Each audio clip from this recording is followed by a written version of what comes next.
What if everything you ever wanted left you completely empty inside, and the one person who could fill that void was someone the world had forgotten?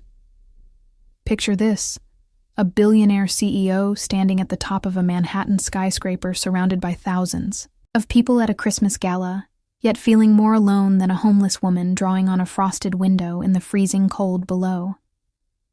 This is not just another rags to riches story. This is about two souls broken by life, one trapped in a golden cage of success, and the other surviving on the streets, both searching for the same thing: connection. Tonight you will witness how a chance encounter on Christmas Eve between Cole Danner, the man who has everything, and Laya, the woman who has nothing, will shatter everything you thought you knew about happiness, wealth, and what it truly means to be alive. Stay with me, because what happens next will change how you see every homeless person, every lonely night, and every relationship you take for granted. Forever. Cole Danner stood on the balcony of the Metropolitan Grand Hotel, 40 stories above the glittering chaos of New York City, and felt absolutely nothing. The annual Christmas gala of Danner Industries was in full swing behind him. 300 guests in designer gowns and tailored tuxedos, laughing, dancing, toasting to another record-breaking year. The champagne flowed like water. The orchestra played festive classics, and enormous Christmas trees draped in gold and silver dominated every corner of the ballroom. But Cole felt like he was watching it all from behind thick glass, unable to touch or feel any of it. He was 38 years old, and by every measure society used to define success, he had won.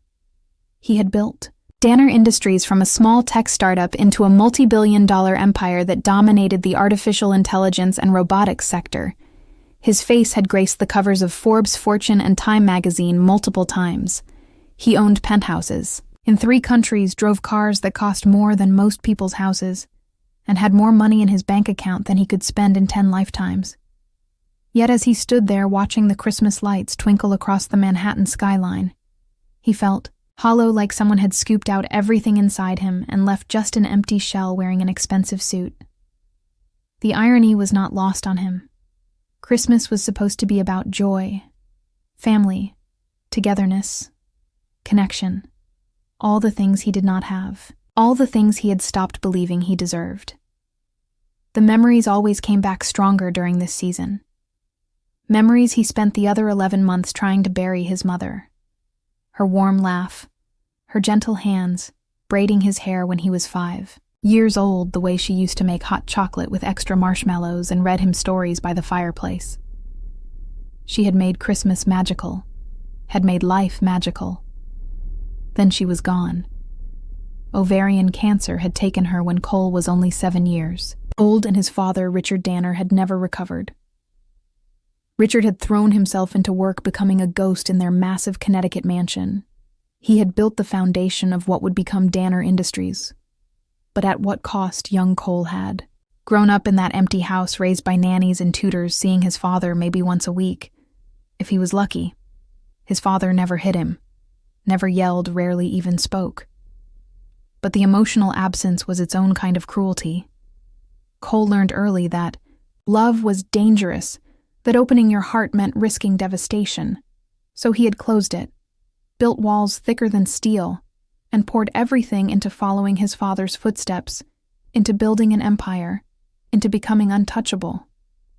Now, here he was, living in his father's legacy and feeling nothing. Cole heard footsteps behind him and turned to see Marcus Chen, his chief operating officer, and closest thing he had to a friend approaching with 2 glasses of champagne. Marcus handed him a glass and leaned against the balcony railing beside him. "The party is looking for its host," Marcus said with a slight smile. "You cannot hide out here all night." Cole took a sip of champagne. It was expensive, probably $500 a bottle, and it tasted like nothing. "Watch me?" he replied. Marcus studied him for a moment, his expression shifting from casual to concerned. "You know, everyone in there thinks you have it all," he said quietly. "They see the success, the wealth, the power. They have no idea how lonely you are." Cole felt something crack in his chest, just a little. It was rare for anyone to see past the facade. Marcus was one of the few people who had known him long enough to recognize the emptiness Marcus had been with him since. The early days when Danner Industries was just 3 people in a cramped office eating ramen noodles and coding for 18 hours straight. They had built this empire together. And somewhere along the way, Marcus had become the brother. Cole never. "I am fine," Cole said automatically, the words hollow even to his own ears. "No," Marcus said gently, "you are not. And you have not been fine for a long time. When was the last time you actually connected with someone, Cole? Not a business meeting. Not a networking event. When did you last have a real conversation with another human being about something that mattered?" Cole did not answer because he could not remember. The truth was he did not know how anymore. He had forgotten how to be vulnerable, how to let people in. Every relationship in his life was transactional. He paid people to be around him. Employees, assistants, even the women he occasionally dated, were more interested in his bank account than in him. He had become a fortress, and fortresses do not feel anything. "You should go back inside," Cole said, changing the subject. "The speech, I need to make that toast." Before Marcus could respond, Cole's phone buzzed in his pocket. He pulled it out and saw a text from his assistant, Jennifer. "The board members are asking for you. Can you come back in?" Cole showed the text to Marcus. "See duty calls." Marcus sighed but nodded. "Just promise me something," he said as Cole turned to leave. "Promise me you will not spend Christmas alone again this year. Do something different. Go somewhere. Talk to someone. Anyone. Just do not isolate yourself in that penthouse again." Cole nodded, but they both knew it was an empty promise. He would spend Christmas exactly how he spent every Christmas alone, with a bottle of scotch, watching the city below and feeling nothing. He made his way back into the ballroom, plastered on his corporate smile, and delivered a perfect speech thanking everyone for their hard work, toasting to the company's success and wishing everyone a Merry Christmas. The applause was thunderous. People clapped him on the back, congratulated him, told him what an inspiration he was. And he felt nothing. He felt like an actor playing a role, like he was watching someone else live his life. By 10 o'clock, he could not take it anymore. He slipped away from the party without saying goodbye to anyone, instructing his driver to take him home. His penthouse was in Tribeca, a stunning space with floor-to-ceiling windows overlooking the Hudson River. It had been featured in architectural magazines and cost him $20 million. It felt like a museum, cold and impersonal, despite the expensive furniture and artwork. He poured himself a scotch and stood by the windows watching the city. The walls felt like they were closing in. The silence was suffocating. He needed to move to be anywhere but here. He grabbed his coat and headed for the door. His driver asked where he wanted to go, and Cole realized he had no idea. "Just drive," he said. "Get me out of here." They drove through Manhattan, Cole watching the Christmas decorations blur past. Families walked together, bundled in winter coats, carrying shopping bags, and laughing couples held hands, ice skating in Bryant Park. Children pressed, their faces against toy store windows. Everything he saw reminded him of what he did not have. Eventually, he told the driver to let him out. He needed to walk to feel something, anything. The December air was bitter and sharp, cutting through his wool coat, but he welcomed it. It was something real, something he could feel. He walked without direction, letting his feet carry him through streets he did not recognize. He passed restaurants where people gathered around tables sharing meals, past bars where groups of friends celebrated, past churches where choirs sang carols. The city was alive with Christmas spirit, and he was a ghost walking through it unseen. He found himself in a part of the city he did not know well. The buildings were older, less polished. The Christmas decorations were sparse. The crowds had thinned. It was quieter here, darker. And then he saw her. She was sitting in a doorway of a closed storefront, wrapped in layers of dirty blankets and torn clothing. Her face was smudged, with dirt, her hair tangled and matted. She could have been anywhere from 25 to 40. It was impossible to tell. The streets aged people in cruel ways. But what caught Cole's attention was what she was doing. The storefront had a large glass. Window and condensation from the temperature difference between inside and outside had fogged it up, and this woman was drawing on the fog. Her finger moved across the glass, creating an intricate picture. Cole stepped closer, mesmerized. She was drawing a family. A mother, father, and child holding hands. Standing in front of a small house with a Christmas tree visible through the window. It was simple, childlike, but there was something beautiful about it. Something hopeful. Cole stood there watching her for several minutes. She seemed completely absorbed in her work, unaware of the world around her. When she finished, she sat back and stared at her creation, and Cole saw something on her face that looked like peace. Like for just a moment, she was somewhere else, somewhere better. "Excuse me," Cole said softly, not wanting to startle her.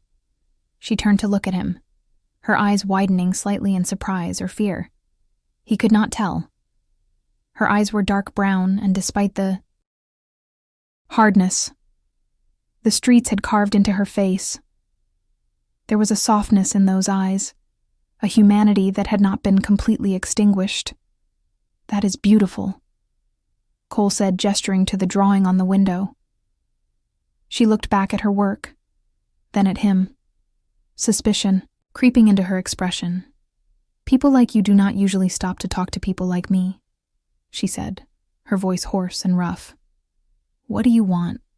"I do not want anything," Cole said, and realized he meant it. "I was just walking and I saw what you were, drawing. It made me stop." She studied him for a long moment, as if trying to determine whether he was being genuine or mocking her. Finally, she seemed to decide he was safe enough. "It's a memory," she said, turning back to the window. "My family, before everything went wrong." Cole felt something stir in his chest, something he had not felt in years. Curiosity, connection. "Do you want to talk about it?" he asked. "Why would you care?" She shot back, but there was less hostility now, more weariness. Like she was too tired to maintain her defenses. "Honestly," Cole said, sitting down on the cold concrete beside her, much to her obvious surprise. "I do not know.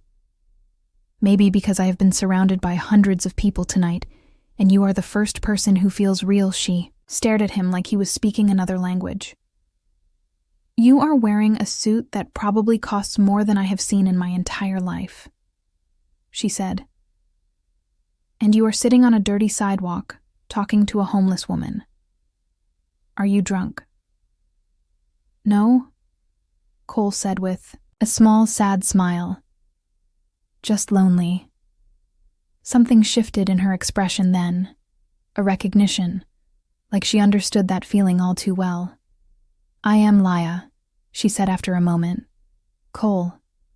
He replied, "I am Cole." They sat in silence for a moment. Then Laya spoke again. "Tell me, Cole, what does a man in an expensive suit have to be lonely about? You have money. You probably have a fancy apartment, a nice car, people who work for you. What could you possibly be missing?" "Everything," Cole said quietly. "I have money. Yes, more than I could ever spend. I have success. I have power. But I do not have anyone. I do not have a family. I do not have friends. Not real ones. I do not have anyone who cares about me as a person, rather than what I can do for them. I have spent my entire life building walls, and now I am trapped inside them." Laya was quiet for a long time. When she spoke, her voice was softer. "At least you had a choice to build those walls," she said. Some of us had our walls built for us by circumstances, by trauma, by life. We did not get to choose. Tell me. Cole said, "Tell me your story." "Why should I?" Laya asked. "Because I want to know." Cole replied, "Because you are the first person in years who has not wanted something from me, who has not looked at me and seen a bank account or a business opportunity. Because you drew a picture of a family on a fogged window, and it was the most human thing I have seen in months." Laya looked at him searchingly. Then she sighed. "Fine," she said. "But it is not a pretty story. I do not need pretty." Cole said, "I need real." So Laya told him. She told him about growing up in a small town in Ohio, about a childhood that started out happy with parents who loved her, and a younger brother she adored.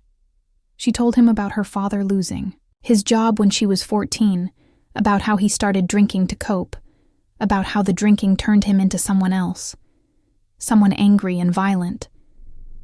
She told him about her mother, who tried to hold the family together but who eventually could not take it anymore and left, taking Laya's brother with her. But leaving Laya behind. "I was 16, she said, staring at the picture on the window. "My mother chose my brother over me. She said she could only afford to take one of us, and she chose him. Have never forgiven her for that." Cole felt anger rise in his chest on her behalf. "That is horrible," he said. "It gets worse." Laya continued. Her father, who now had only her to take his anger out on, became more abusive. She endured it for 2 years until she could not anymore. On the day she turned 18, she left with nothing but a backpack of clothes and $200 she had saved. She came to New York thinking she could start over, make something of herself. But life in the city was harder than she imagined. The money ran out fast. She could not find steady work. She bounced between shelters and the streets. She got robbed, lost everything she had. She tried. She really tried. But the system was not designed to help people like her. "I have been on the streets for 4 years now," she said. "I am 26 years old, and this is my life. I draw pictures on windows to remind myself that beauty still exists. Somewhere. Even if I cannot reach it." Cole felt something breaking inside him. Listening to her story, here was someone who had been dealt an unfair hand, who had been abandoned and abused, who had tried to survive and been beaten down by circumstances beyond her control. And yet she still drew pictures of families on windows. She still held onto some small thread of hope. "I lost my mother too," Cole found himself saying. "When I was 7. She died of cancer." Laya turned to look at him, her expression softening.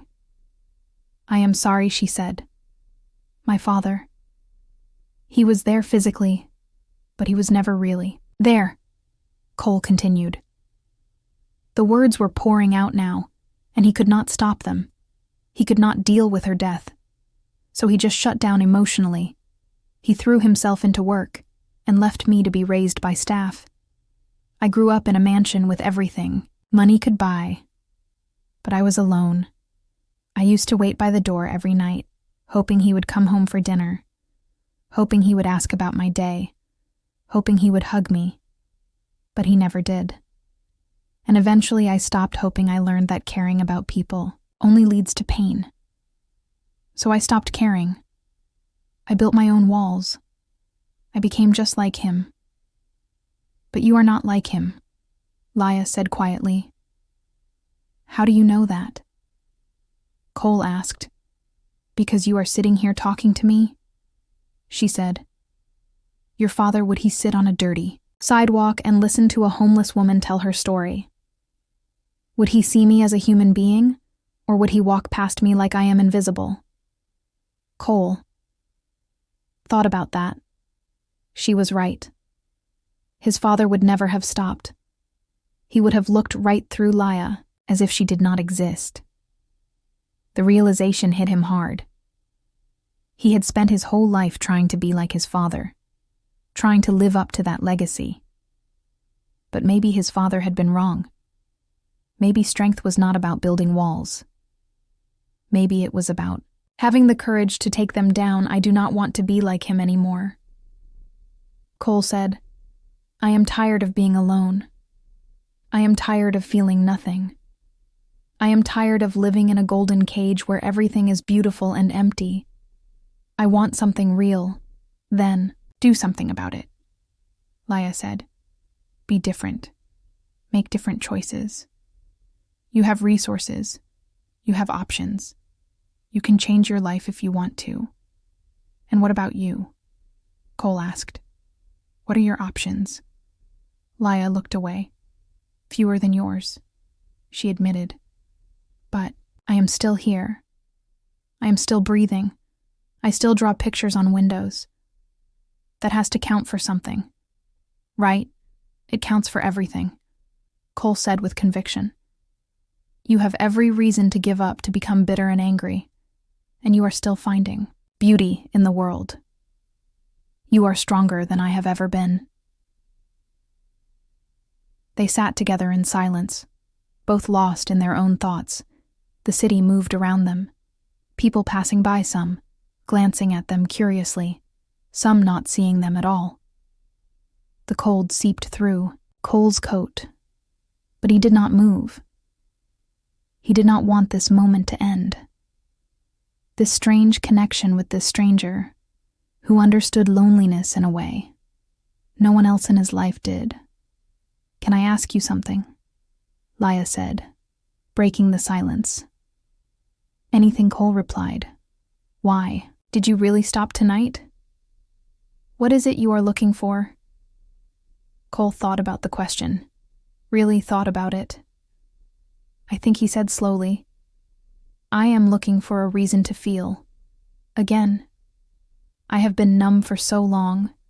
I have convinced myself that it is safer, this way, that not caring means not hurting. But tonight at that party, surrounded by all those people, I realized that not feeling anything is not safety. It is death. I am not living. I am just existing. And I do not want to exist anymore. I want to live. But I do not know how. Laya nodded slowly. I understand that she said more than you know. There have been nights on the street where it would have been easier to just give up, to stop fighting. But something keeps me going. I do not know what. Maybe it is stubbornness. Maybe it is hope. Maybe I am just too scared to let go. But I keep drawing my pictures. I keep looking for small moments of beauty. Because if I stop doing that, then the streets win. Then I become one of the invisible ones who have given up. And I am not ready for that yet. You should not have to be on the streets, Cole said suddenly. The words came out with an intensity that surprised both of them. You deserve better than this. Everyone does, but especially you. You have been through hell and you are still fighting. That is remarkable. You should not be sleeping in doorways, drawing pictures on fogged windows to remember what a family looks like. You should have an actual home, an actual life. Laya laughed, but it was a sad, broken sound. Should is a funny word, she said. It does not mean much out here. What I should have and what I actually have are two very different things. What if they did not have to be? Cole said, what if I could help?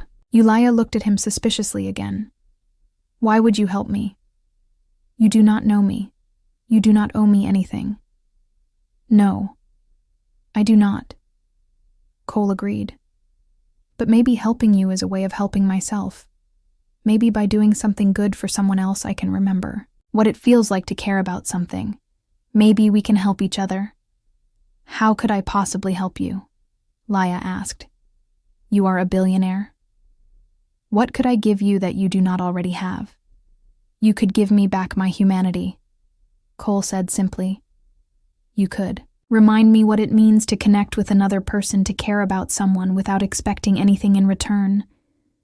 You could help me tear down these walls I have built. Laya studied him for a long moment.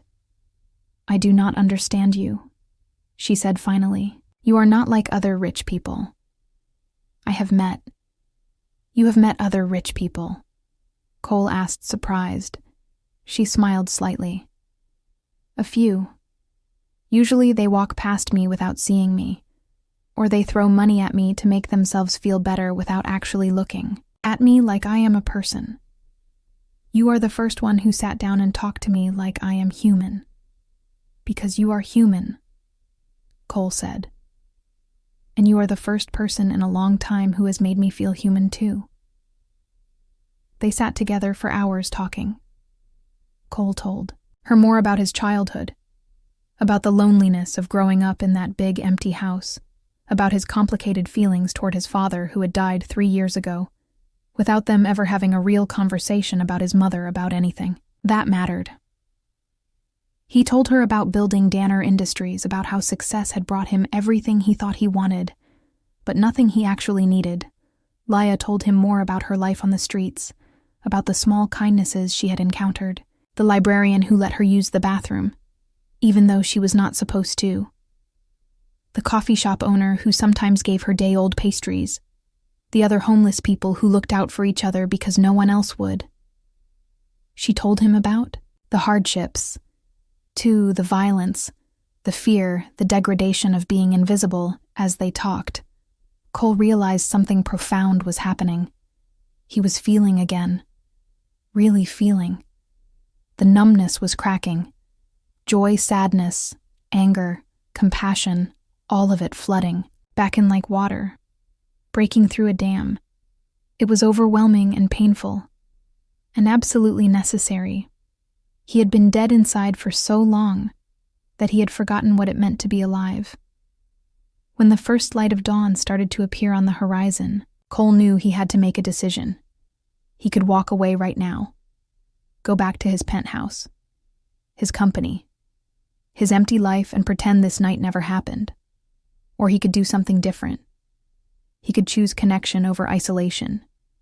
He could choose to care. Laya, Cole said, I want to help you. I want to get you off the streets. I want to get you into housing, get you cleaned up, help you find work. I have resources, and I want to use them to make a difference in your life. Will you let me? Laya's eyes filled with tears. Why, she whispered, why me? There are thousands of homeless people in this city. Why would you choose to help me? Because you saw me, Cole said. You saw past the suit and the money and the success. You saw that I was lonely and broken, and you did not judge me. You shared your story with me. You reminded me that I am human, and I want to do the same for you. I want to see you, not as a homeless person, not as a statistic, but as Laya, a woman who has been through hell and is still fighting. A woman who draws families on windows. A woman who deserves a chance. Laya cried, then really cried. Years of pain and fear and exhaustion pouring out. Cole did not know what to do, so he just sat with her, let her cry. When she finally stopped, she looked at him with those deep brown eyes and said, Okay? Yes, I will let you help me. But I need you to promise me something. Anything, Cole said. Promise me. This is not some charity thing where you help me for a week and then forget about me, she said. Promise me you mean it. I promise, Cole said, and he meant it with every fiber of his being. So began the strangest and most important partnership of Cole's life. Over the next few weeks, he used his resources to help Laya. He got her into temporary housing, first a clean, safe room where she could sleep without fear. He connected her with social services, helped her navigate the complicated bureaucracy that had defeated her before. He got her medical care, dental care, therapy to deal with the trauma she had endured. He bought her clothes, helped her get identification documents that she had lost years ago. He did not just throw money at the problem, he showed up. He was there, and something remarkable happened. As Cole helped Laya rebuild her life, he started to rebuild his own. The walls he had spent decades building started to come down. He started to care again, to feel again. He cut back his hours at work, much to the shock of everyone at Danner Industries. He started to actually be present in his own life. He reconnected with Marcus, and they started having real conversations about life, not just business. He even reached out to some cousins he had not spoken to in years, started to rebuild those family connections he had let wither. Laya, for her part, transformed before his eyes. Once she had stability, once she had safety and support, and someone who believed in her, she flourished. She got a job at a nonprofit organization that helped homeless women. And she was good at it. She understood the struggles in a way that no one who had not lived it could. She became an advocate, a voice for the voiceless. She started to heal. They stayed in each other's lives, not out of obligation, but because they genuinely cared about each other. Cole realized that Laya had become his best friend, the first real friend he had ever had. They met for coffee every week and talked about everything and nothing. She called him out when he started to slip back into his old patterns, when he started to put up walls again, and he supported her through the hard days, when the trauma of her past threatened to pull her under. 1 year after that Christmas Eve encounter, Cole and Laya stood together in the living room of Laya's new apartment. It was small, but it was hers. She had furnished it with items from thrift stores, and it was filled with warmth and personality. Everything Cole's penthouse was not. She had invited him over for Christmas dinner. "This is nice," Cole said, looking around. "This feels like a home." "It is a home," Laya said, smiling. "Because I feel safe here. Because I built it myself with help from people who care about me." Cole felt tears prick his eyes, something that would have been unthinkable a year ago. "Thank you," he said. "For what?" Laya asked, confused. "For saving my life," Cole said. "For reminding me how to be human. For teaching me that connection is worth the risk of pain." Laya walked over and hugged him. "I should be thanking you," she said. "You gave me my life back. We gave each other our lives back," Cole said, hugging her tightly. "We saved each other." That night, as they ate dinner together, Cole realized something profound. He was happy. Genuinely, truly, deeply happy. Not because of money or success or achievement, but because he had a real connection with another human being. Because he had let someone in. Because he had torn down his walls and discovered that vulnerability was not weakness. It was strength. After dinner, they stood by Laya's window looking out at the city. The glass had fogged up from the warmth inside and the cold outside. Laya smiled and reached out, tracing something on the fog. It was 2 figures standing side by side, not quite touching, but close. "Connected. That is us," Cole said. "Yes." Laya agreed. 2 people who were lost and alone, who found each other in the darkness and helped each other find the light. Cole thought about that night a year ago, about the man he had been. Standing on a balcony surrounded by people feeling nothing. He thought about walking through the city hollow and empty, seeing Laya in that doorway drawing her picture. He thought about how close he had come to walking past her like everyone else did. How close he had come to missing the most important moment of his life. "People think success is about what you achieve," Cole said quietly. "But it is not. It is about who you become. It is about the connections you make. It is about letting people in, even when it scares you. I had everything and I was miserable. Now I have less, and I am happy. Because I have something real. I have you. I have friendship. I have connection. I have a reason to wake up in the morning, beyond just accumulating more wealth. You also have purpose now," Laya added. "You started that foundation to help homeless people, You are using your resources to make a real difference. You are not just existing in your golden cage anymore. You are living. Cole smiled. Yes, he said, I am living. Finally, they stood together in comfortable silence. Two people from completely different worlds who had found each other in their darkest moments and had helped each other heal. The city sparkled below them, full of millions of people, millions of stories, millions of connections waiting to be made.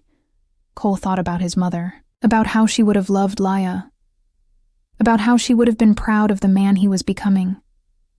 She had always told him that the most important thing in life was kindness, was caring about other people. He had forgotten that lesson for so many years, but he was remembering it now.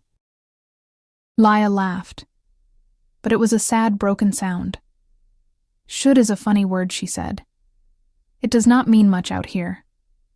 What I should have and what I actually have are two very different things.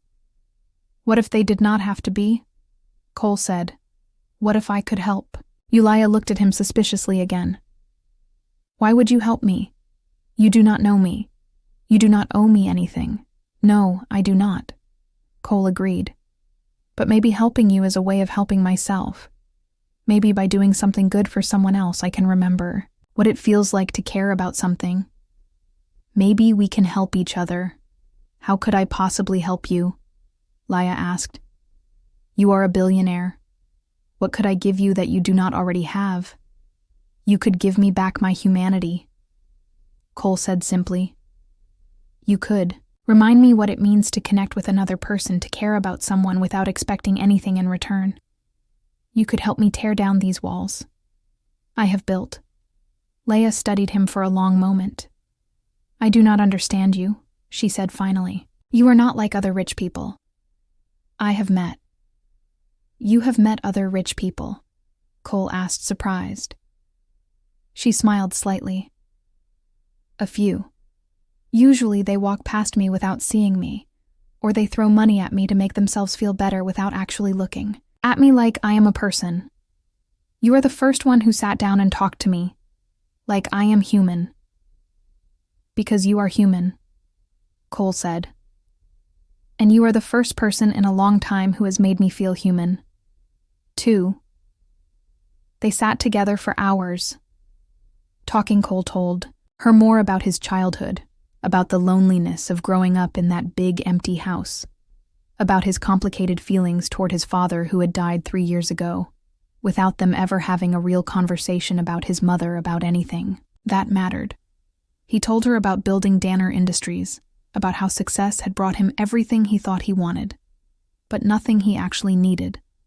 Laya told him more about her life on the streets, about the small kindnesses she had encountered. The librarian who let her use the bathroom even though she was not supposed to, the coffee shop owner who sometimes gave her day-old pastries, the other homeless people who looked out for each other because no one else would. She told him about the hardships, too, the violence, the fear, the degradation of being invisible, as they talked. Cole realized something profound was happening. He was feeling again, really feeling. The numbness was cracking. Joy, sadness, anger, compassion, all of it flooding, back in like water, breaking through a dam. It was overwhelming and painful and absolutely necessary. He had been dead inside for so long that he had forgotten what it meant to be alive. When the first light of dawn started to appear on the horizon, Cole knew he had to make a decision. He could walk away right now, go back to his penthouse, his company, his empty life, and pretend this night never happened. Or he could do something different. He could choose connection over isolation. He could choose to care. Laya, Cole said, I want to help you. I want to get you off the streets. I want to get you into housing, get you cleaned up, help you find work. I have resources, and I want to use them to make a difference in your life. Will you let me? Laya's eyes filled with tears. Why, she whispered. Why me? There are thousands of homeless people in this city. Why would you choose to help me? Because you saw me? Cole said. You saw past the suit and the money and the success. You saw that I was lonely and broken, and you did not judge me. You shared your story with me. You reminded me that I am human, and I want to do the same for you. I want to see you, not as a homeless person, not as a statistic, but as Laya, a woman who has been through hell and is still fighting. A woman who draws families on windows. A woman who deserves a chance. Laya cried, then really cried. Years of pain and fear and exhaustion pouring out. Cole did not know what to do, so he just sat with her, let her cry. When she finally stopped, she looked at him with those deep brown eyes and said, Okay, yes, I will let you help me. But I need you to promise me something. Anything, Cole said. Promise me this is not some charity thing where you help me for a week and then forget about me, she said. Promise me you mean it. I promise, Cole said, and he meant it with every fiber of his being. So began the strangest and most important partnership of Cole's life.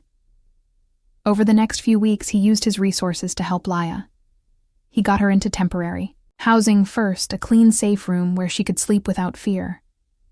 He connected her with social services, helped her navigate the complicated bureaucracy that had defeated her before. He got her medical care, dental care therapy to deal with the trauma she had endured. He bought her clothes, helped her get identification documents that she had lost years ago. He did not just throw money at the problem. He showed up. He was there. And something remarkable happened. As Cole helped Laya rebuild her life, he started to rebuild his own. The walls he had spent decades building started to come down. He started to care again, to feel again. He cut back his hours at work, much to the shock of everyone at Danner Industries. He started to actually be present in his own life. He reconnected with Marcus, and they started having real conversations about life, not just business. He even reached out to some cousins he had not spoken to in years, started to rebuild those family connections he had. Let wither Laya, for her part, transformed before his eyes. Once she had stability, once she had safety and support, and someone who believed in her, she flourished. She got a job at a nonprofit organization that helped homeless women, and she was good at it. She understood the struggles in a way that no one who had not lived it could. She became an advocate, a voice for the voiceless. She started to heal. They stayed in each other's lives, not out of obligation, but because they genuinely cared about each other. Cole realized that Laya had become his best friend, the first real friend he had ever had. They met for coffee every week and talked about everything and nothing. She called him out when he started to slip back into his old patterns, when he started to put up walls again, and he supported her through the hard days when the trauma of her past threatened to pull her under. 1 year after that Christmas Eve encounter, Cole and Laya stood together in the living room of Laya's new apartment. It was small, but it was hers. She had furnished it with items from thrift stores, and it was filled with warmth and personality. Everything Cole's penthouse was not. She had invited him over for Christmas dinner. "This is nice," Cole said, looking around. "This feels like a home. It is a home." Laya said, smiling, "Because I feel safe here. Because I built it myself, with help from people who care about me." Cole felt tears prick his eyes, something that would have been unthinkable a year ago. "Thank you," he said. "For what?" Laya asked, confused. "For saving my life," Cole said. "For reminding me how to be human. For teaching me that connection is worth the risk of pain." Laya walked over and hugged him. "I should be thanking you," she said. "You gave me my life back. We gave each other our lives back." Cole said, hugging her tightly. We saved each other, that night as they ate dinner together. Cole realized something profound. He was happy, genuinely, truly, deeply happy.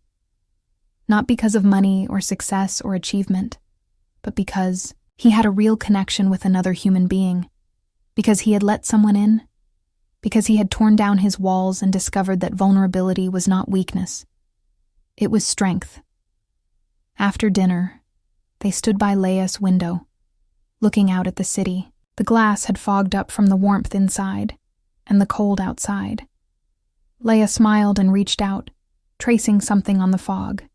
It was two figures standing side by side, not quite touching but close. Connected. That is us. Cole said. Yes. Laya agreed. Two people who were lost and alone, who found each other in the darkness and helped each other find the light. Cole thought about that night, a year ago, about the man he had been. Standing on a balcony surrounded by people feeling nothing. He thought about walking through the city hollow and empty, seeing Laya in that doorway, drawing her picture. He thought about how close he had come to walking past her like everyone else did. How close he had come to missing the most important moment of his life. People think success is about what you achieve. Cole said quietly, but it is not. It is about who you become. It is about the connections you make. It is about letting people in even when it scares you. I had everything and I was miserable. Now I have less, and I am happy. Because I have something real. I have you. I have friendship. I have connection. I have a reason to wake up in the morning beyond just accumulating more wealth. You also have purpose. Now Laya added. You started that foundation to help homeless people. You are using your resources to make a real difference. You are not just existing in your golden cage anymore, you are living. Cole smiled. Yes, he said. I am living. Finally. They stood together in comfortable silence, two people from completely different worlds who had found each other in their darkest moments and had helped each other heal. The city sparkled below them, full of millions of people, millions of stories, millions of connections waiting to be made. Cole thought about his mother, about how she would have loved Laya, about how she would have been proud of the man he was becoming. She had always told him that the most important thing in life was kindness, was caring about other people. He had forgotten that lesson for so many years, but he was remembering it now. He thought about his father, too, and he felt something he had not expected. Forgiveness. His father had been broken by grief, had not known how to move forward after losing his wife. He had done the best he could, even if it was not enough. Cole understood, now that hurt people, but healed people, heal people. And he was choosing to heal. You know what? The funny thing is, Laya said, breaking the silence. What Cole asked, I used to draw pictures of families on windows, because I had lost mine. She said because I was alone in the world and I was trying to remember what connection felt like. But now I do not have to draw pictures anymore, because I have a real family, a chosen family, you and Marcus and the people at work, people who care about me, people who see me, and it is better than anything I could draw because it is. Real Cole felt his heart swell. You are my family too, he said, the only family that matters. Laya wiped at her eyes. You know, for a CEO, you are really sappy, she said, with a laugh. Only around you. Cole replied, smiling. Because you make it safe to be vulnerable. That is what real connection is. Laya said, being able to show the messy, broken parts of yourself, and knowing the other person will not run away. They stayed at the window for a long time, watching the fog slowly fade as the temperature equalized. Cole knew that tomorrow he would go back to running his company, to board meetings and decisions that affected thousands of people. But he would do it differently, Now he would do it as someone who understood that business was ultimately about people, that success without connection was worthless, that the most important thing he could do with his wealth was help others. And Laya would continue her work helping women get off the streets, showing them that there was hope, that they were not invisible, that someone cared. She would use her own experience to light the way for others. The way Cole had lit the way for her as the night deepened. Cole knew he should, probably head home, but he was reluctant to leave this warm, peaceful space. "Can I ask you something?" he said. "Of course," Laya replied. "Do you ever regret it?" "The way things turned out, I mean, I know you would not choose to have been homeless, but do you regret the journey? Because it led you here." Laya thought about that for a long moment. "That is a complicated question," she said finally. "There are parts of my past that I will always carry with me. Trauma that I am still healing from. Scars that will never fully fade. But do I regret where I ended up? No, I do not, because this experience taught me things I could never have learned otherwise. It taught me resilience. It taught me compassion. It taught me to see people that society overlooks. It gave me purpose. And it brought you into my life. So no, I do not regret it. I just wish there had been an easier path to get here. I understand that," Cole said. "I feel the same way about my own journey. I wish I had not spent so many years behind walls. Wish my father had been emotionally available. I wish my mother had not died. But all of those experiences made me who I am, and they brought me to that street corner on Christmas Eve. They brought me to you, so I cannot regret them. Either." Laya smiled. "You know what we should do next year?" she said. What Cole asked. "We should go back to that spot," she said. "Where we met. We should draw a picture on that window together. A picture of two people who found each other in the darkness. A reminder that connection can happen anywhere between anyone if we are brave enough to be vulnerable." "I love that idea," Cole said. "And maybe we can volunteer at a shelter that day. Make Christmas dinner for people who are homeless. Show them that they are not invisible." Inanya Swaninai nodded enthusiastically. "Yes," she said. "That is perfect. Because we know what it feels like to be alone on Christmas. We can make sure other people do not have to feel that way." And so they made a plan. A tradition that would honor where they came from and celebrate where they were going. Every Christmas Eve they would return to that storefront. They would draw a new picture on the fogged window. They would spend the day volunteering, giving back to a community that Laya had once been part of and that Cole now understood in a way he never had before. As Cole finally prepared to leave that night, Laya walked him to the door. Before he could step out, she grabbed his hand. "Thank you," she said again. "For seeing me. For not walking past. For sitting down on that cold sidewalk and talking to me like I mattered. For changing my life." "Thank you," Cole replied. "For reminding me that I am human. For showing me that vulnerability is strength. For saving me from a life of empty success. You changed my life, too." They hugged one more time, and then Cole stepped out into the cold December night. But this time the cold did not bother him. This time he did not feel hollow or empty. He felt alive. He felt connected. He felt grateful as he walked to his car and thought about that version of himself from a year ago. The man who had stood on a balcony feeling nothing. The man who had been so disconnected from his own humanity that he had become a ghost. That man was gone. In his place was someone who felt, deeply who cared, who understood that the meaning of life was not found in bank accounts or corporate achievements, but in the connections we make with other people.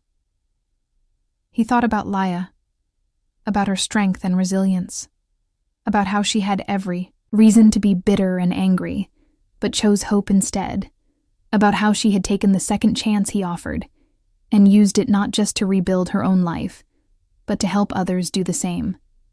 She was his hero, his inspiration, his best friend. Cole got into his car and sat there for a moment before starting the engine. He looked up at Laya's window, saw the light glowing warm against the cold night sky. He thought about the picture she had drawn on the fog that first night, the family standing in front of a house with a Christmas tree, a picture of what she had lost, what she had longed for, and he realized that she had found it again, not in the way she expected, not with the family she was born into, but with a chosen family, with him and Marcus and the people at the nonprofit, with connections built on mutual respect and care and love. Maybe that was the real lesson, Cole thought. Maybe we all lose our first families in one way or another, through death or distance or dysfunction. But we all have the chance to build new ones, to create connections that heal us, to find our people in unexpected places. He started the car and began the drive back to his penthouse. But it did not feel like a cold, empty space anymore. He had started to make it a home, adding warmth and personality, hanging photos of the people he cared about, letting life and messiness and humanity seep into the pristine perfection. And he knew that he would sleep well that night, really sleep without the nightmares or the insomnia that had plagued him for years, because he was no longer running from his own feelings, no longer hiding behind walls. He was living authentically, vulnerably, openly. That Christmas 1 year after meeting Laya was the happiest of Cole's life. Not because of any material gift or achievement, but because he spent it with people he loved. People who saw him for who he really was. People who cared about him. Not for what he could do for them, but simply because of who he was. He and Laya had their Christmas Eve tradition returning to the storefront where they met, drawing a new picture on the fogged window. This time, they drew 2 figures holding hands surrounded by other figures. A community, a family built on choice and love rather than blood. Then they went to the shelter and served Christmas dinner to 200 homeless men and women. Cole talked to each person, really talked to them. Saw them as individuals with stories and dreams and struggles. He did not just hand out food and leave. He stayed. He listened. He connected. And in each person he met, he saw a little bit of Laya. A little bit of himself. People who had been dealt difficult hands. People who were struggling. People who needed to be seen, to be valued, to be reminded of their own humanity. One older man took Cole's hand as he served him a plate of food. "Thank you, son," the man said. "Not just for the food, but for looking at me like I am a person. Most people look right through us, like we are ghosts." "I know," Cole said quietly.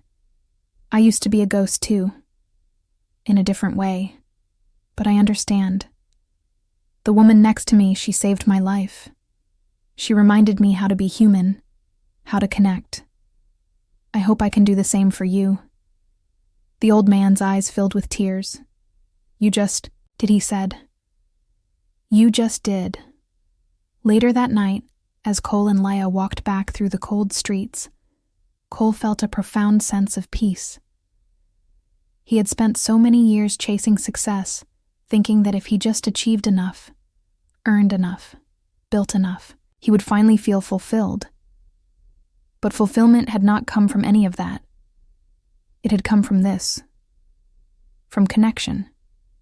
From caring about another person. From being vulnerable enough to let someone see his brokenness and love him. "Anyway, thank you, Cole," said to Laya, as they reached her apartment building, for what she asked. "For everything," he replied.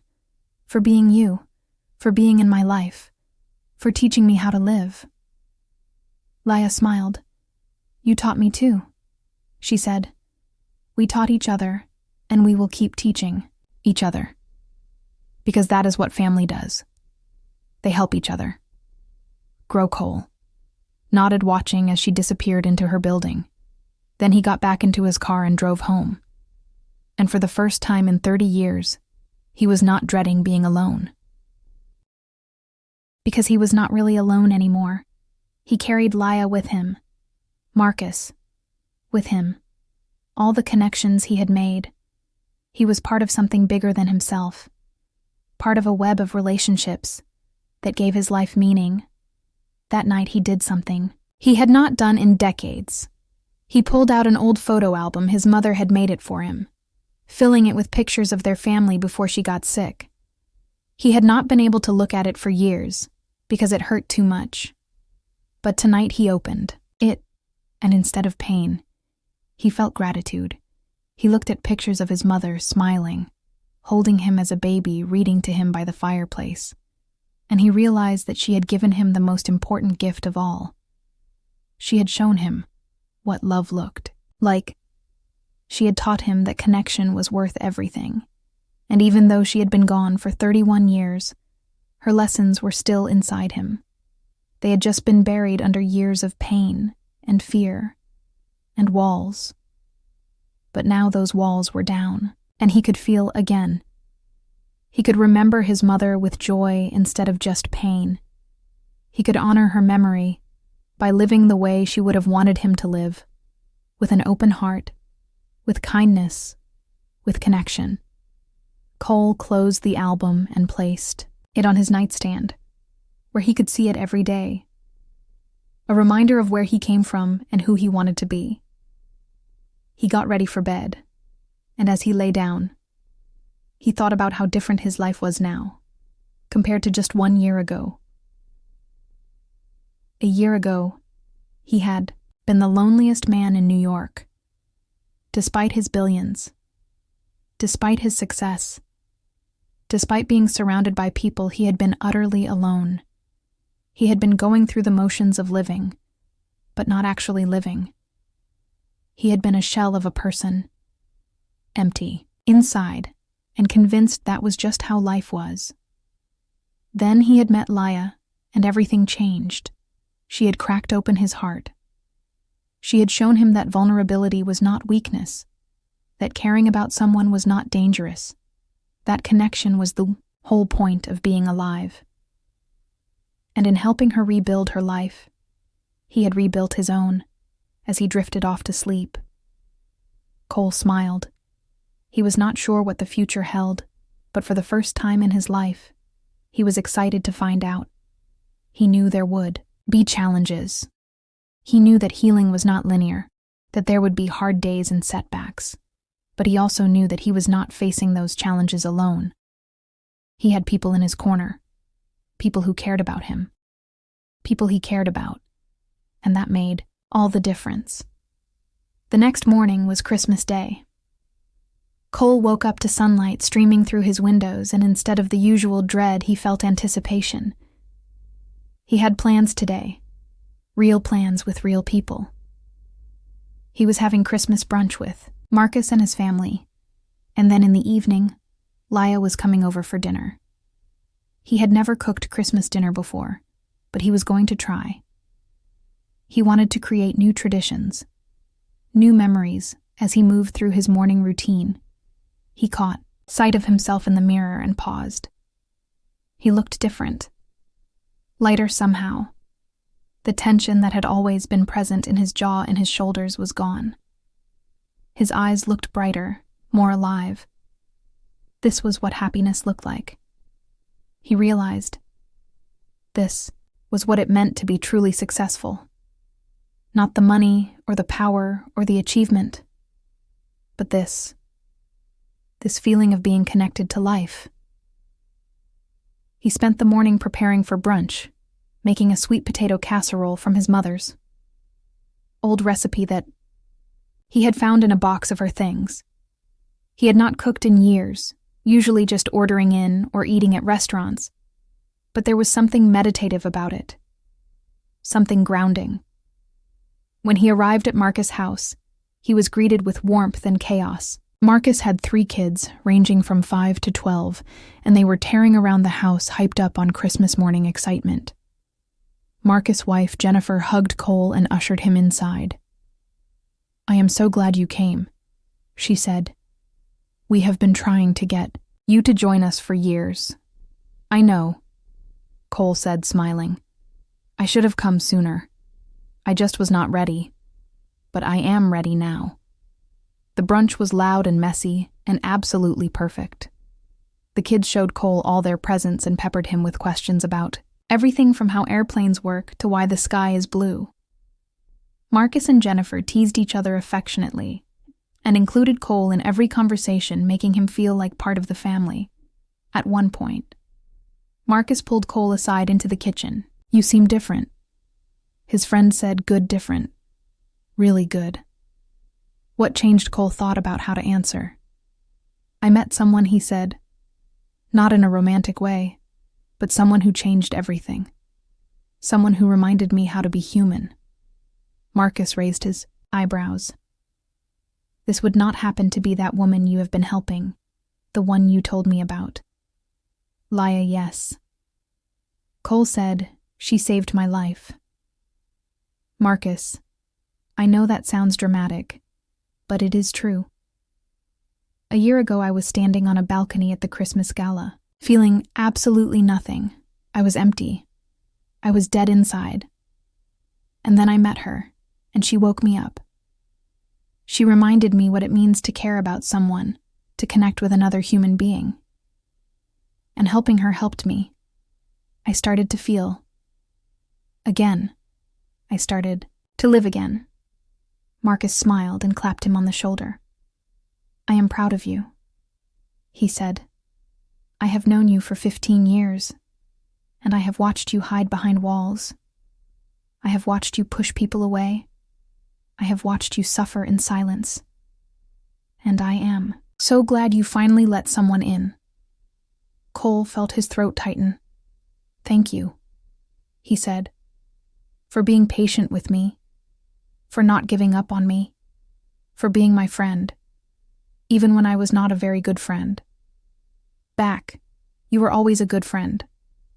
Marcus said, "You just did not know how to let yourself be loved, but you are learning, and that is what matters." They rejoined the family and spent the rest of the afternoon playing board games and watching Christmas movies. Cole could not remember the last time he had laughed so much. The kids climbed all over him, treating him like an uncle, and he found that he loved it. He had always avoided children, thinking he would not know how to interact with them, but it turned out that if you just relaxed and were present, it came naturally. As evening approached, Cole said his goodbyes and headed back to his penthouse to prepare for Laya's visit. He set the table with his good china that had never been used. He lit candles. He put on some soft jazz. He wanted everything to be perfect. Not for show, but because this mattered. Because Laya mattered. When she arrived, she brought a small gift wrapped in newspaper. "You did not have to get me anything," Cole said, though he was touched. "I wanted to." Laya replied, "Open it." Cole unwrapped. The gift carefully inside was a small framed drawing. It was the picture she had drawn on the fogged window that first night, the family standing in front of the house with the Christmas tree. But she had recreated it on paper and colored pencils, and it was beautiful. "I wanted you to have this," she said. "So you would always remember that night. The night both of our lives changed." Cole felt tears in his eyes again. It seemed like he cried more now than he had in the previous 30 years combined. But he did not mind. Tears meant he was feeling, meant he was alive. "This is perfect," he said. "Thank you. I will treasure it always." They ate dinner together and talked for hours about everything and nothing. Laya told him about her plans for the new year. She wanted to go back to school to get a degree in social work, so she could help even more people. Cole told her about his plans too. He was going to step back from day-to-day operations at Danner Industries and focus more on the foundation he had started. The one that helped homeless people get back on their feet. He wanted to make a real difference. Not just write checks. "You know what is funny?" Laya said as they sat on the couch after dinner, looking out at the city lights. A year ago, I was sleeping in a doorway. I had nothing. I felt invisible, like I did not matter. And you had everything, but you felt the same way. Invisible, empty, like nothing mattered. We were both lost, just in different ways, and we found each other. Cole said, "We found each other, and we saved each other. I do not think that was an accident. I think the universe or fate or whatever you want to call it put us in each other's path, because we needed each other." "I think so too," Laya said. She leaned her head on his shoulder in a gesture of pure trust and affection. "I am so grateful for you, Cole, for your kindness, for seeing me when no one else did, for giving me a chance. I am grateful for you, too," Cole said, "for reminding me how to feel, for teaching me that vulnerability is strength, for being my friend, my family." They sat like that for a long time, two people who had been broken by life, who had found each other in the darkness and helped each other heal. The city sparkled below them, full of millions of stories, millions of people, some alone, some connected, some still waiting for their moment of transformation. Cole thought about all the people out there who were where he had been a year ago, successful on the outside, but empty on the inside. Going through the motions, but not really living. He wanted to reach them somehow, to tell them that there was another way, that connection was possible, that it was never too late to tear down your walls and let someone in. And he thought about all the people who were where Laya had been a year ago, homeless, struggling, invisible. He wanted to reach them too, to tell them that they mattered, that they were not forgotten, that there was hope, that one act of kindness, one moment of connection could change everything. Over the next few years, Cole and Laya's friendship only deepened. They became each other's anchors, each other's safe places. When Cole had hard days at work, when the pressure threatened to push him back behind his walls, Laya was there to remind him to stay present, to stay open. When Laya had hard days, when the trauma of her past threatened to overwhelm her, Cole was there to remind her how far she had come, how strong she was. Cole scaled back his role at Danner Industries, promoting Marcus to CEO, while he focused on philanthropy. The foundation he started grew rapidly, helping thousands of homeless people get housing, health care, job training, everything Laya had needed when she was on the streets. He named it the Sarah Danner Foundation after his mother, a way of honoring her memory and the lessons about kindness and compassion she had taught him.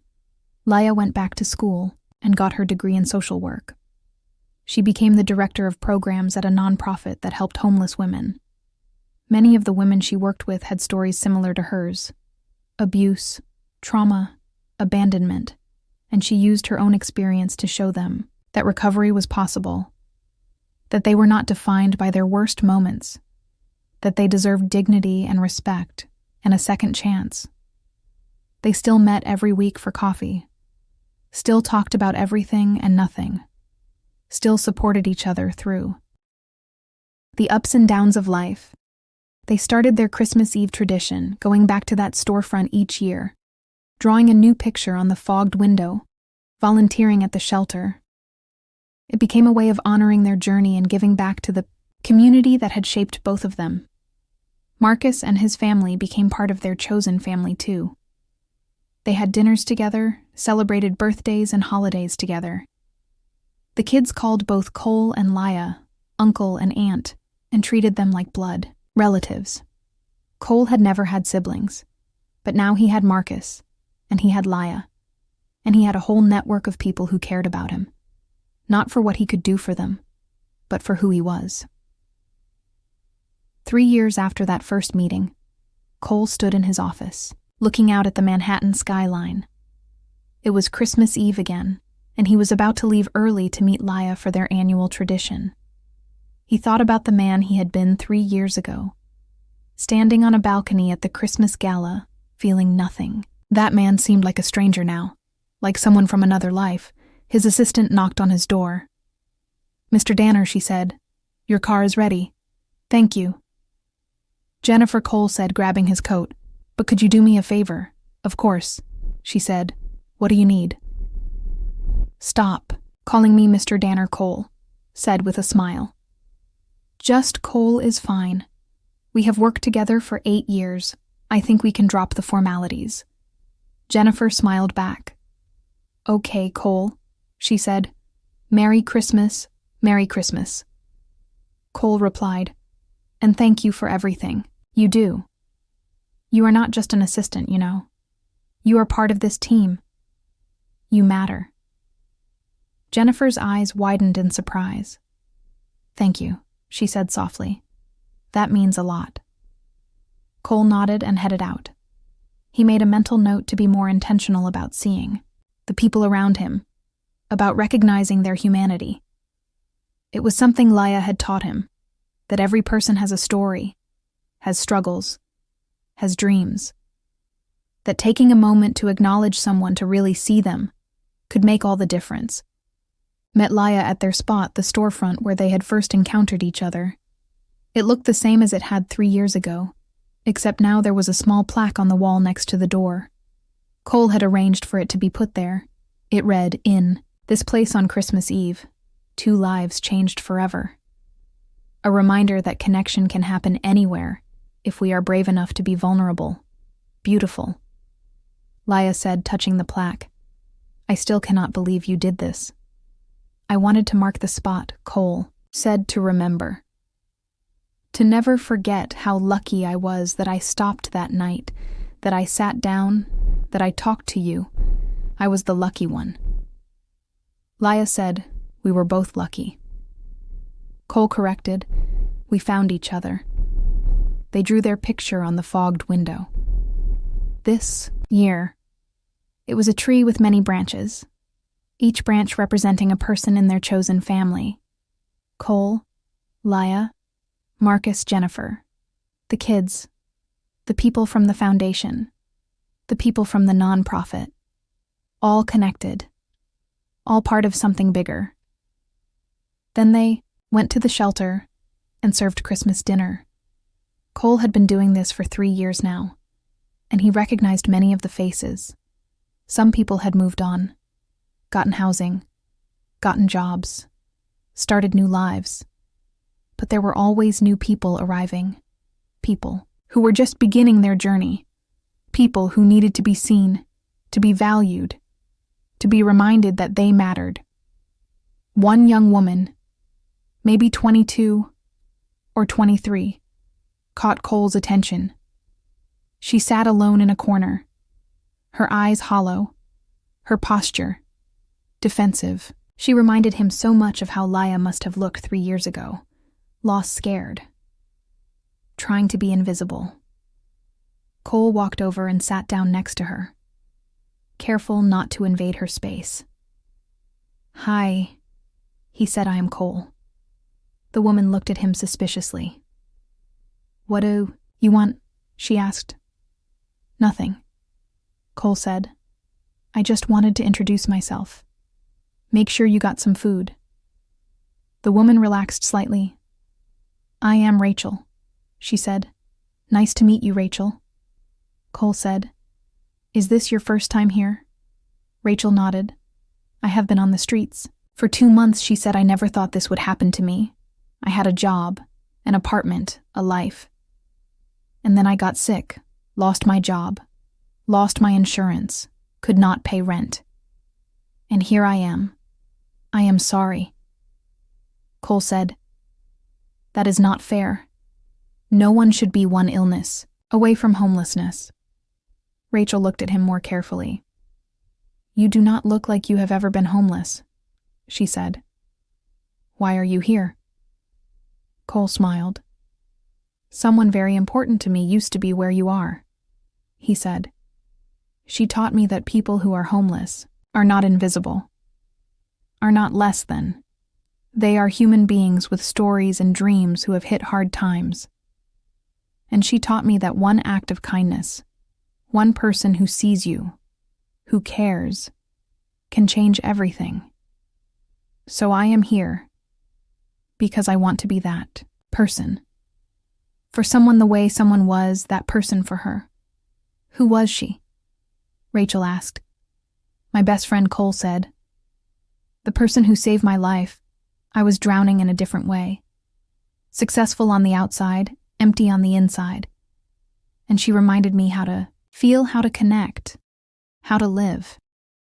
Rachel was quiet for a moment.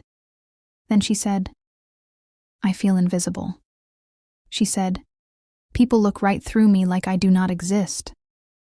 I see you. Cole said firmly, you are not invisible. Rachel, you are a person, you matter, and this is not the end of your story. This is just a hard chapter. Tears welled up in Rachel's eyes. How do you know? She whispered. How do you know it gets better? Because I have seen it.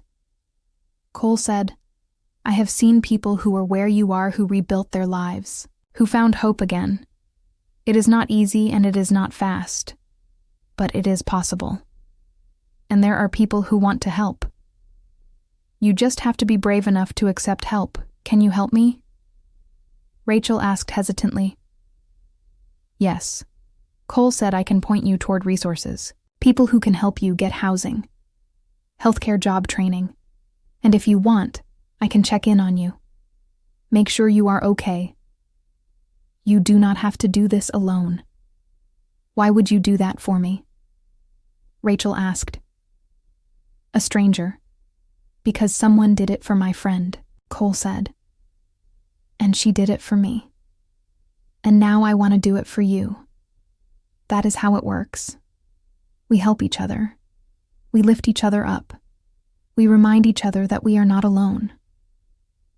Rachel started to cry, and Cole just sat with her, the way he had sat with Laya. 3 years ago, Laya noticed and came over. She sat down on Rachel's other side and took her hand. It is going to be okay, Laya said gently. I promise. I know it does not feel like it right now, but it is going to be okay. You were homeless too, Rachel asked, looking at Laya for 4 years.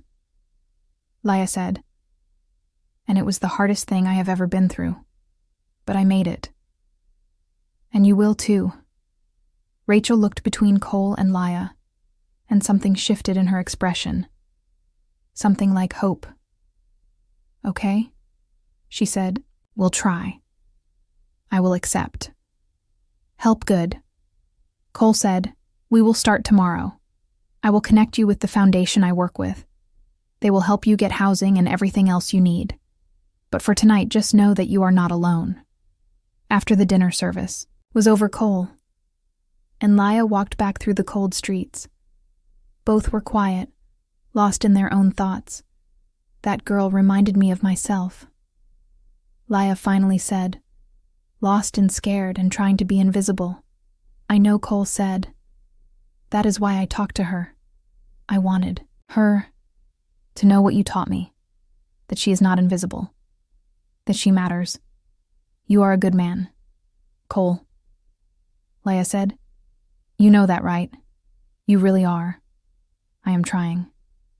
Cole said, you taught me how to be. We taught each other. Laya corrected. Like we always do, they reached Laya's apartment and stood outside for a moment, neither wanting the evening to end. This was their time, their tradition.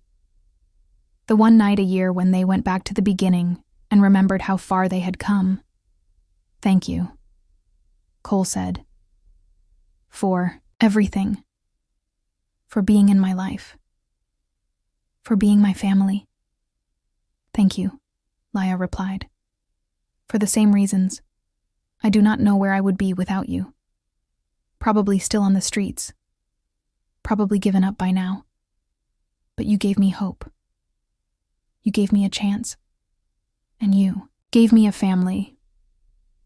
They hugged tightly, and Cole felt that familiar sense of gratitude that washed over him whenever he thought about how lucky he was that he had stopped that night 3 years ago.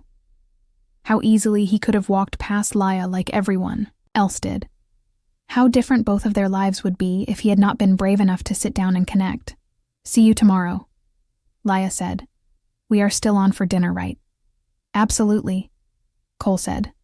"My place 7 o'clock. I am making that roast you like."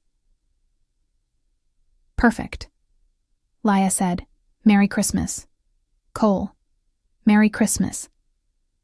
"Laya," Cole replied as Cole drove home.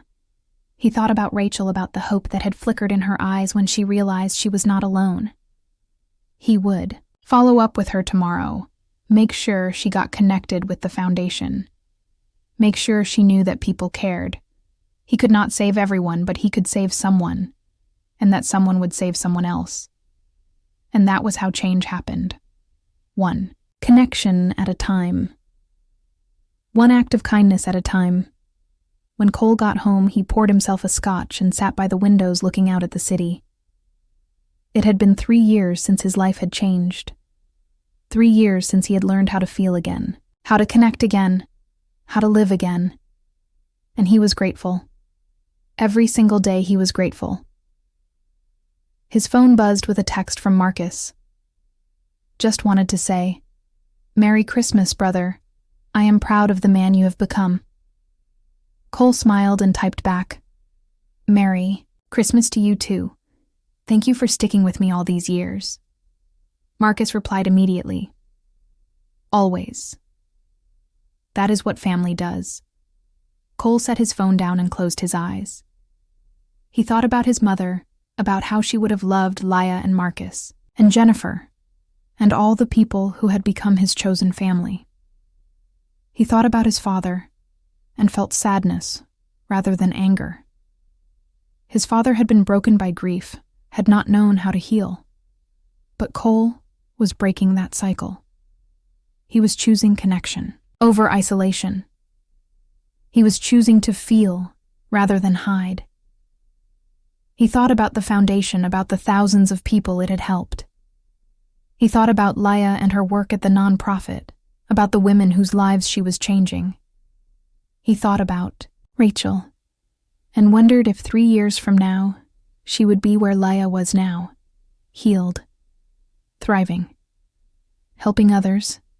And he thought about himself, about the lonely man he had been, and the connected man he was becoming. It was a journey, not a destination.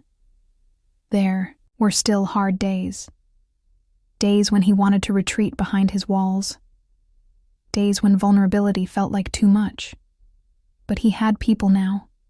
People who would not let him hide. People who loved him for who he was not. What he had. As he got ready for bed, Cole looked at the drawing Laya had given him 3 years ago. The family on the fogged window. He had hung it in his bedroom, where he could see it every night before he went to sleep. It reminded him of what mattered. It reminded him that connection was everything. He lay down and closed his eyes, and for the first time in as long as he could remember, he felt completely at peace. He had found what he had been searching for his whole life. Not success, not wealth, not achievement, but belonging, connection, love, a place in the world where he mattered not for what he could do, but for who he was. 3 more years passed, and the bond between Cole and Laya only grew stronger. They became each other's, emergency contacts, each other's, first phone calls with good news or bad. They celebrated each other's victories and supported each other through challenges. They built a life together, not as romantic partners, but as something equally profound as family. The foundation continued to grow. Under Cole's leadership, it expanded to multiple cities, helping tens of thousands of people get off the streets. Laya eventually left the nonprofit to work at the foundation running the women's programs. She brought an authenticity and understanding that no one else could, because she had lived it. Rachel, the young woman they had met that Christmas Eve 6 years ago, became one of the foundation's success stories. She got housing, got healthy, got a job. Eventually, she started volunteering at the foundation, wanting to give back the way Cole and Laya had given to her. She became part of their extended family, joining them for dinners and holidays. Cole was now 44 years old and barely recognizable as the man he had been 6 years ago. The walls were gone. The numbness was gone. He was fully alive, fully present, fully engaged with the world. He had meaningful relationships with dozens of people. He had a chosen family that supported him and that he supported. He had purpose that went beyond making money. One evening, Cole and Laya sat together in his living room. It was not a special occasion, just a regular Tuesday. They did this often now. Just spent time together, being present, enjoying each other's company. "Do you ever think about that night?" Laya asked. "The night we met, all the time," Cole replied. "It was the night my life started mine too." Laya said, "I was so close to giving up Cole. I was so tired of fighting, of being invisible. And then you sat down next to me and saw me. Really saw me, and everything changed. I almost did not stop." Cole admitted, "I almost walked right past you. I was so trapped in my own head, my own loneliness. I almost missed the most important moment of my life. But you did not walk past." Laya said, "You stopped. You were brave enough to be vulnerable, to connect. And you saved both of us. We saved each other." Cole corrected, "Like we always do." Laya smiled. "You know what? I realized the other day," she said, "what Cole asked. That drawing I made that night on the fogged window. The family I was drawing a memory of what I had lost. But I was also drawing a prophecy of what was coming. I was drawing you and me and Marcus and Rachel and everyone else who became our family. I just did not know it. Yet." Cole felt his throat tighten. "That is beautiful," he said. Laya continued, "Sometimes I wonder how many other people out there are where we were. Lonely, disconnected, going through the motions. How many CEOs are standing on balconies feeling nothing? How many homeless people are drawing pictures on windows, dreaming of connection? How many people are one conversation away from their whole life changing? I think about that too." Cole said, "That is why the foundation matters so much.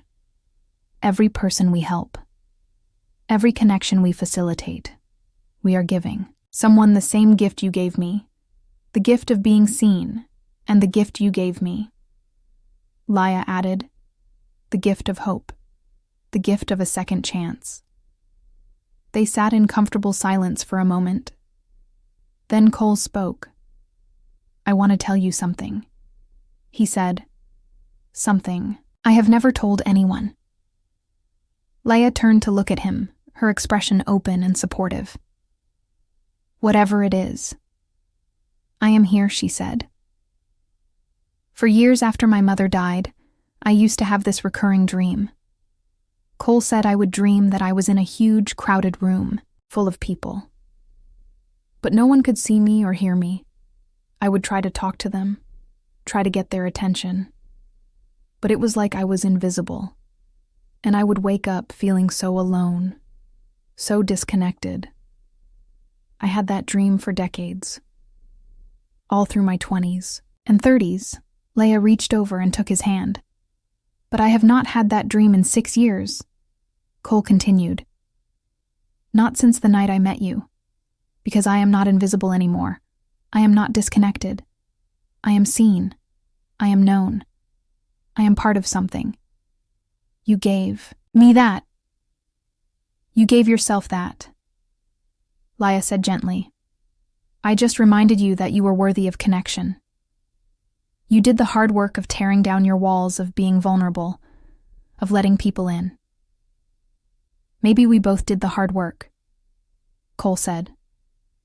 "Maybe that is what real connection is. Two people both choosing to be brave, both choosing to be vulnerable, both choosing to see each other." "I like that," Laya said. "That is exactly what it is." Cole looked at her. This woman who had changed his life, who had saved him from himself. She had been through hell, had every reason to be bitter and closed off, but she had chosen differently. She had chosen hope. She had chosen connection. She had chosen to keep drawing families on fogged windows, even when she had no family of her own. She was the bravest person he had ever met. "Can I tell you something now?" Laya asked. "Of course," Cole said. "Sometimes I still cannot believe this is my life," she said. 6 years ago, I was sleeping in doorways, eating out of garbage cans, wondering if I would survive the winter. And now I have an apartment, a career, people who love me, a family. I have everything I used to dream about when I was drawing those pictures. You deserve all of it," Cole said fiercely. "You deserve happiness and stability and love. You deserve everything good in this world, so..." "Do you?" Laya replied. "And the beautiful thing is, we both have it, now. We both found what we were looking for." Cole nodded. They had both been searching for the same thing: connection, belonging, a place in the world where they mattered, and they had found it in the most unexpected way. A billionaire, CEO, and a homeless woman, two people from completely different worlds who discovered they were not that different after all.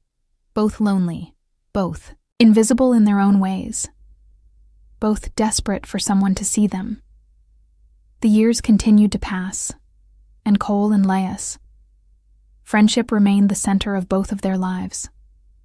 They watched each other grow and change. They supported each other through challenges and celebrated each other's victories. They built traditions and made memories. They created the family neither of them had growing up. The foundation continued to expand, helping more people in more cities. Cole had stepped away from Danner Industries, completely now focusing all his energy on philanthropy. He discovered that giving away money was so much more fulfilling than making it, that helping people find housing and jobs and hope was the best use of his wealth and influence. Laya became a nationally recognized expert on homelessness and trauma-informed care. She spoke at conferences, wrote articles, trained other social workers. She used her platform to advocate for policy changes, to fight for the dignity and humanity of homeless people. She was making a real difference on a scale she never could have imagined when she was living on the streets. Rachel, who they had met 6 years ago, had become the foundation's director of peer support. She worked with newly homeless people, helping them navigate the system. She understood their fears and struggles in a way no one who had not lived it could, and she paid forward the kindness that Cole and Laya had shown her, helping countless others find hope. On the 10th anniversary of the night Cole and Laya met, they organized a special event. They invited everyone whose lives had been changed by the foundation. Hundreds of people came, people who had been homeless and now had homes and jobs and stability, people who had been lonely and now had community, people whose lives had been transformed by connection. Cole stood on a small stage looking out at the crowd. He saw Rachel and her family. She had gotten married and had a baby and was thriving. He saw dozens of other faces, people he had met at the shelter over the years, people who had been invisible and were now seen. He saw Marcus and his family, Jennifer and her husband, other employees from Danner Industries who had become part of his chosen family. And he saw Laya standing in the front row smiling at him with tears in her eyes. 10 years ago tonight. Cole began. I was the loneliest man in New York. I had everything society tells us we should want: money, success, power. But I had nothing that actually mattered. I had no real connections, no meaningful relationships, no sense of purpose. I was empty. I was going through the motions of living, but I was not actually alive. He paused, letting his gaze sweep across the room. Then I met someone who changed everything, he continued. I met a woman who was struggling, who was homeless, who was invisible to most of the world. But she saw me. She saw past the money and the success and the facade. She saw that I was lonely and broken. And she let me see her, too. She was brave enough to be vulnerable, to share her story, to accept help. And in helping her, I helped myself. Laya wiped at her eyes. But she was smiling. Over the past 10 years. Cole continued. I have learned that everything we are told about success is backwards. We think success is about achievement, about accumulation, about getting to the top. But real success is about connection. It is about being vulnerable enough to let people in. It is about seeing other people. Really seeing them and letting yourself be seen. It is about building relationships that matter. It is about using whatever resources you have, whether that is money or time, or just your presence to make someone else's life better. He looked directly at Laya. Thank you, he said, his voice thick with emotion. Thank you for stopping me from walking past. Thank you for reminding me how to be human. Thank you for being my family. Thank you for saving my life. The room erupted in applause. Laya walked up onto the stage and hugged Cole tightly. You saved mine too, she whispered in his ear. Then Laya took the microphone. When I was living on the streets, she began, I used to draw pictures on fogged windows. Pictures of families. Pictures of homes. Pictures of the life I thought I had. Lost forever. I drew those pictures to remind myself that beauty and connection still existed somewhere, even if I could not reach them. But I was wrong. I could reach them. I just needed someone to believe in me, to see my humanity, to give me a chance. She looked at Cole. That is what Cole did for me, she said. But more than that, he became my family.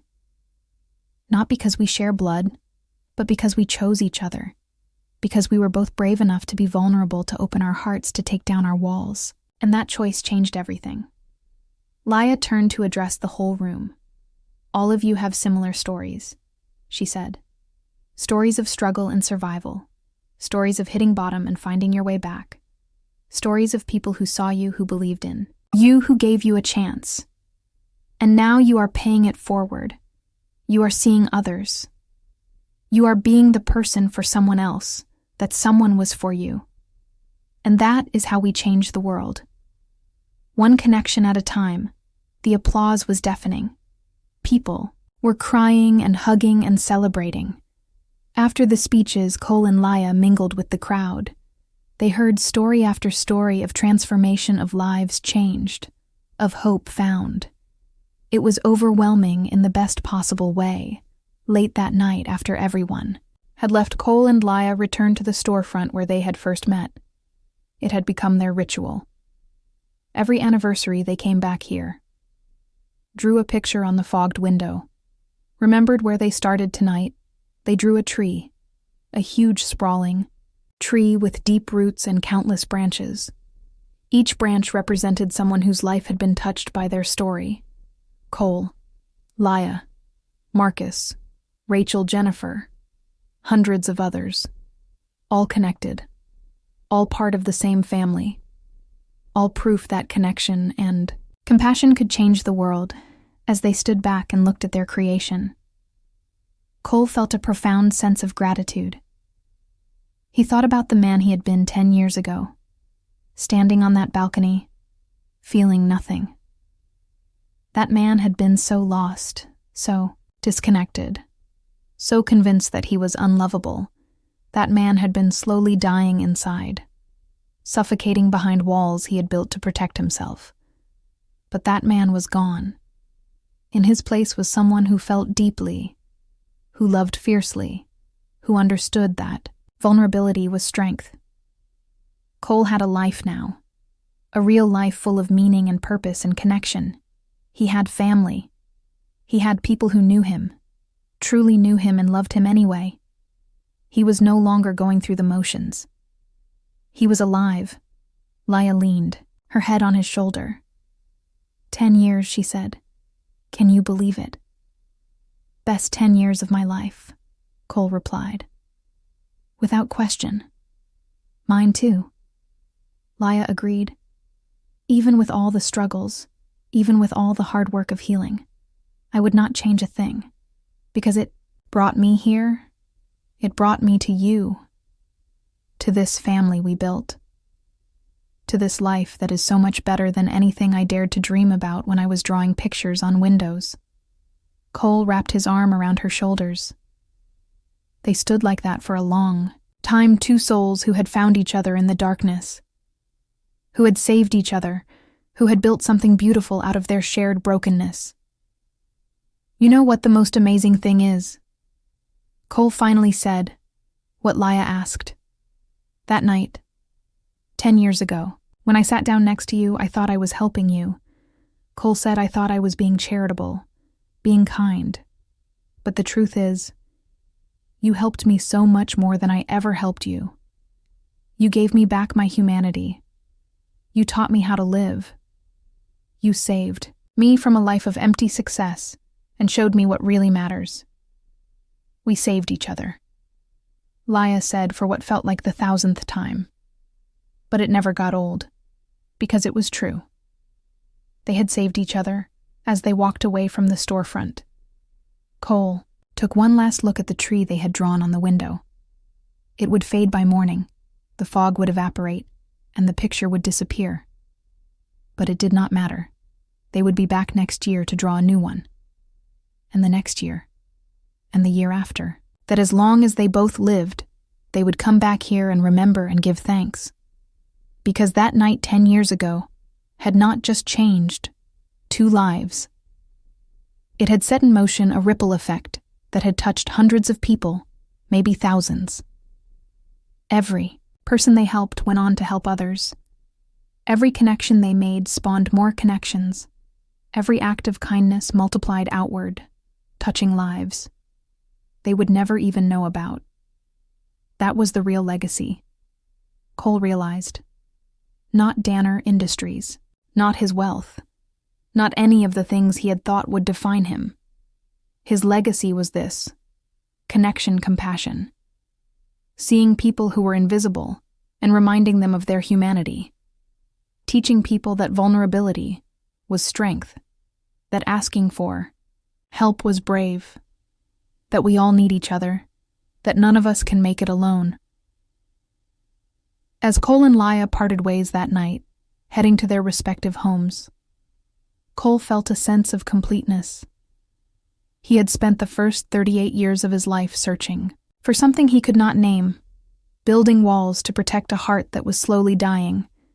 And then in one moment, on one cold Christmas Eve, everything changed. He had found what he was searching for, not in achievement or wealth or power, but in connection, in vulnerability, in the courage to let someone see him, truly see him, and to see someone else in return. He had found family, not through blood, but through choice, through showing up, through being present, through caring. That night, as Cole lay in bed, he thought about all the people out there who were where he had been 10 years ago. Successful, but empty. Surrounded, but alone. Going through the motions, but not really living. He wished he could tell them all that there was another way. That connection was possible. That vulnerability was not weakness, but strength. That letting people in was not dangerous, but liberating. And he thought about all the people who were where Laya had been 10 years ago, homeless, struggling, invisible. He wished he could tell them all that they mattered, that they were seen, that there was hope, that one person believing in them could change everything, that their story was not over, but he could not reach everyone, so he would just keep doing what he was doing. One person at a time. One connection at a time. One act of kindness at a time. He would keep building the foundation, keep supporting Laya's work, keep showing up, keep being present, keep caring. And maybe in doing so, He would inspire others to do the same as sleep began to claim him. Cole smiled. He was happy. Truly, deeply, completely happy. Not because he had money or success or achievement, but because he had something so much more valuable. He had love. He had family. He had connection. He had a life that mattered. He had found his purpose. And it all started with one moment of courage. One decision to stop, to sit down, to be vulnerable, to connect 10 years ago. He had been a ghost walking through his own life. Now he was fully alive, and he had Laya to thank for that. Laya and her pictures unfogged. Windows Laya and her willingness to be vulnerable. Laya and her courage to accept help. Laya and her reminder that we are all human, that we all need connection, that we all deserve to be seen. Cole Danner had learned the most important lesson of his life. That success is not measured in dollars or achievements or power. Success is measured in connections, in the people who know you and love you, in the lives you touch, in the difference you make, in the family you build, in the vulnerability you embrace, in the walls you tear down. Success is measured in moments like sitting on a cold sidewalk, talking to a stranger who becomes your best friend, your family, your savior. Success is measured in love, and by that measure, Cole Danner was the most successful man alive.